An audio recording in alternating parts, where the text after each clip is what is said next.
Good morning friends, जय श्री राम। आज की वीडियो में हम बात करने वाले हैं कटिंग लेंथ ऑफ स्टेरअप्स को कैसे फाइंड आउट करते हैं। बट वो जानने से पहले हमें ये जानना जरूरी होता है कि सर स्टेरअप्स होते क्या हैं। जब भी हम अपने कॉलम को खड़ा करते हैं, अपने कॉलम को कास्ट करते हैं, तो उसके अंदर जो हम मेन बार को यूज करते हैं, उसको बांधने के लिए आपस में जिस डाया बार को हम यूज करते हैं उसको स्टेरअप्स बोलते हैं। और इसकी लेंथ फाइंड आउट करने के लिए हमारे पास एक प्रॉपर फॉर्मूला होता है जिसको यूज करके हम जितने भी स्टेरअप्स हमारे यूज हो रहे हैं कॉलम में, उसकी कटिंग लेंथ को हम कैलकुलेट कर सकते हैं। So guys, without further wasting any time, let's go to the topic. So guys, हम बात कर रहे थे कि हम कटिंग लेंथ ऑफ स्टेरअप्स को कैसे कैलकुलेट करते हैं। उसको जानने से पहले हमें दो तीन बातें बहुत ज्यादा जरूरी हैं जो पता होनी चाहिए। पहला यह कि जब भी हम स्टील को 45 डिग्री के एंगल से बेंड करते हैं तो जो हमारा ये वाला पोर्शन है, इसके अंदर स्टील की लेंथ बढ़ जाती है। अगर 90 डिग्री से करते हैं तब भी हमारी लेंथ बढ़ेगी, 135 डिग्री से बेंड करेंगे तो भी हमारे इस पोर्शन में स्टील की जो लेंथ है पहले से ज्यादा हो जाएगी। तो ये कितनी ज्यादा होगी? फॉर एग्जांपल, अगर मैं 8 mm डाया का बार यूज कर रहा हूं और उसको 45 डिग्री तक मैं बेंड कर रहा हूं, तो जो उसका यहाँ पर एलोंगेशन आएगा वो 1D होगा। यहाँ पर D क्या है? Dia of bar in mm। अगर मैंने 8 mm को यूज करी है तो मेरा यहाँ पर कितना एलोंगेशन हो जाएगा? 8 mm। यहाँ पर कितना हो जाएगा? 16 mm। इसी तरह से 135 के लिए 24 mm। ठीक है, ये हमें बातें पता होनी चाहिए कि जब भी हम स्टील को बेंड करते हैं उसकी लेंथ बढ़ जाती है, और वो कितनी बढ़ती है वो हमारे एंगल पे डिपेंड करता है कि हमने कितने एंगल से उसको बेंड किया है। ठीक है, अब जो हमारी स्टेरअप्स होती हैं, फॉर एग्जांपल मेरी ये एक स्टेरअप है, इसके अंदर जो ये वाला पार्ट होता है, जो लास्ट में हम जिससे इसको बंद करते हैं, इसको हुक बोलते हैं। हम इसकी लेंथ कैलकुलेट करना सीख लेंगे, लेकिन पहले ये हुक कितनी होती है, इसकी लेंथ क्या होती है, इसको हम पता करेंगे। हुक 135 डिग्री के एंगल पे भी हो सकती है और 90 के एंगल पर भी हो सकती है, क्योंकि स्टेरअप्स को हमें बंद भी तो करना है ना। जो हमारे मेन डाया का जो खड़ा होगा उसको बंद भी तो करना है। तो 90 डिग्री के एंगल पर भी हुक लगा सकते हैं और 135 डिग्री के एंगल पर भी हुक लगा सकते हैं। तो हम जनरली क्या करते हैं, जो हमारी हुक की लेंथ होती है उसको 9D से 12D के बीच में लेते हैं। ये माइनस नहीं है, ये इसकी रेंज बता रहा है कि जो हमारी हुक लेंथ होती है वो 9D से लेकर 12D तक हो सकती है। एक तीसरी बात जो हमें पता होनी चाहिए कि क्लियर कवर क्या होता है। यहाँ पर कवर के केस में बहुत ज्यादा कंफ्यूजन होता है, लोग कंफ्यूज हो जाते हैं इफेक्टिव कवर के बीच में और क्लियर कवर के बीच में। यहाँ पर मैं आपको जूम करके दिखाता हूं कि जो मेरा डाया के बाहर के फेस से मेरा यहाँ पर जो मेंबर है, स्ट्रक्चर मेंबर, उसके फेस तक जितना डिस्टेंस होता है उसको क्लियर कवर बोलता हूं। लेकिन अगर यही डिस्टेंस मैं अपनी डाया के सेंटर से कैलकुलेट करूं, जो सेंटर से लेकर बाहर तक का डिस्टेंस होगा, उसको इफेक्टिव कवर बोलते हैं। ठीक है, हमें जो स्टेरअप्स लेंथ हम कैलकुलेट करेंगे उसके अंदर में इफेक्टिव कवर नहीं, क्लियर कवर, यानी जो इस डाया के फेस से बाहर से यहां तक का लेंथ होगा उसको हम क्लियर कवर के साथ ही इसको कैलकुलेट करेंगे। इफेक्टिव की जरूरत हमें नहीं है। अब एक बात और हमें ध्यान में रखनी चाहिए कि कॉलम के अंदर अगर मेरा मेन डाया बार 12 mm का है तो मेरा कवर होगा 25 mm, 12 से ज्यादा है तो 40 mm। अब आपके माइंड में क्वेश्चन आएगा, सर अगर 12 से कम का हुआ? तो गाइस, ऐसा पॉसिबल ही नहीं है। IS 456 हमें कहता है कि कॉलम कास्ट करने के लिए मिनिमम डाया जो होना चाहिए मेरी मेन बार का वो 12 mm होना चाहिए, 12 या उससे ज्यादा।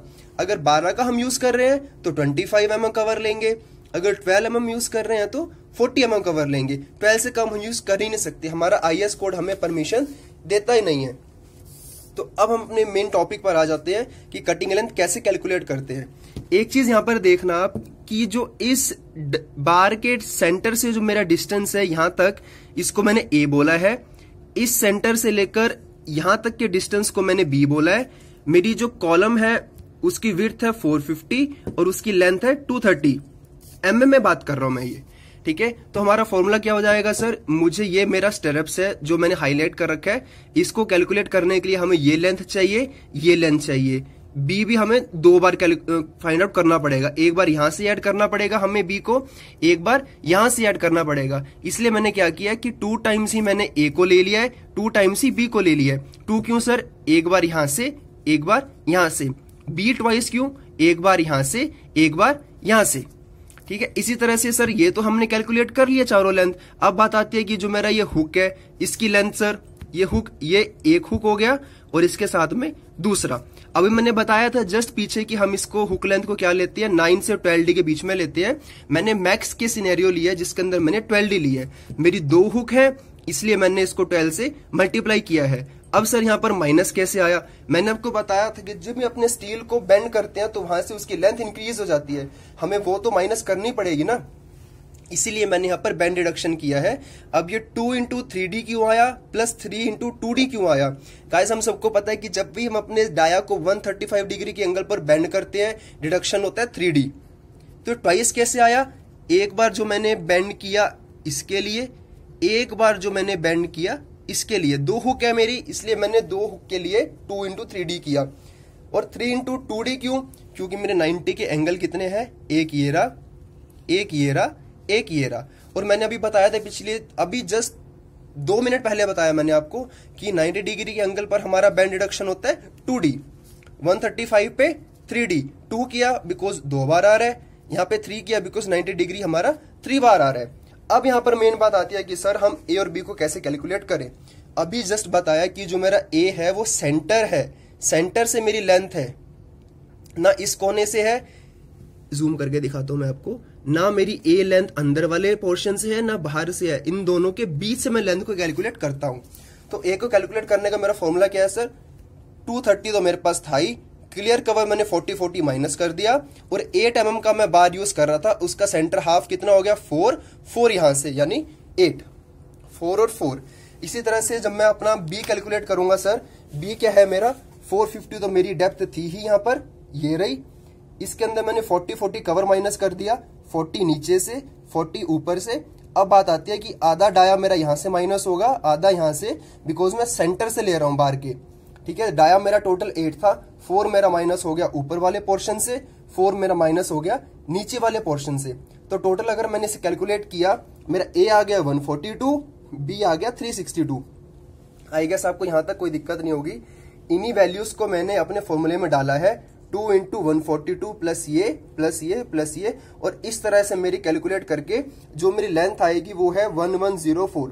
अभी हम सब कुछ यहाँ पर देखा, हमने mm में लेके चल रहे थे, तो डेफिनेटली मेरी लेंथ भी किस में आएगी, mm में आएगी। इसको मीटर में कन्वर्ट करना है, 1000 से डिवाइड कर दूंगा।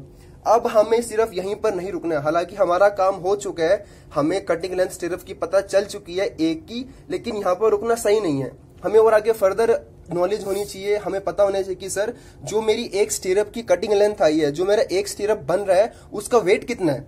हमें पता है यूनिट वेट ऑफ स्टील कितना होता है, d²/162। ये तो हो गया पर यूनिट के लिए। टोटल लेंथ मेरी इतनी है, मैं d²/162 को इससे मल्टीप्लाई कर दूंगा।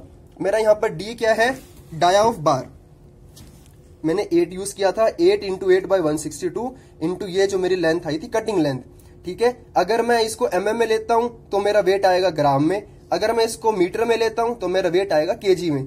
जैसे ही मैंने d²/162 यानी 64/162 को मल्टीप्लाई किया, मेरा आ गया 0.436 केजी। यानी सर अगर मैं एक स्टिरअप को यूज करता हूं तो उसका वेट मेरे पास कितना आ जाएगा, 4.436 केजी, या इसको ये कह लो 436 ग्राम। अब जितने भी मेरे नंबर ऑफ स्टिरअप्स आ रहे होंगे मैं उसको मल्टीप्लाई कर दूंगा, तो मेरा टोटल जितने भी स्टिरअप्स यूज हो रहे हैं उसका वेट आ जाएगा, ठीक है। अब एक क्वेश्चन मैं आपको देता हूं घर से करने के लिए, कि मेरा ये कॉलम है 200 300 का, ठीक है। यहां पर मैंने 2 हुक यूज किया 135 के, 8 mm मैंने डाई ऑफ स्टिरअप्स है, ठीक है। अब आप मुझे बताओगे कटिंग लेंथ ऑफ स्टिरअप कितनी है जब मेरा मेन डाया जो है उसका, जो मेरी मेन बार है उसका रिइंफोर्समेंट का डाया होगा 12 mm, और दूसरे केस में आपको बताना है कटिंग लेंथ कितनी होगी जब मैं 12 से बड़ा यूज करूंगा। Thank you.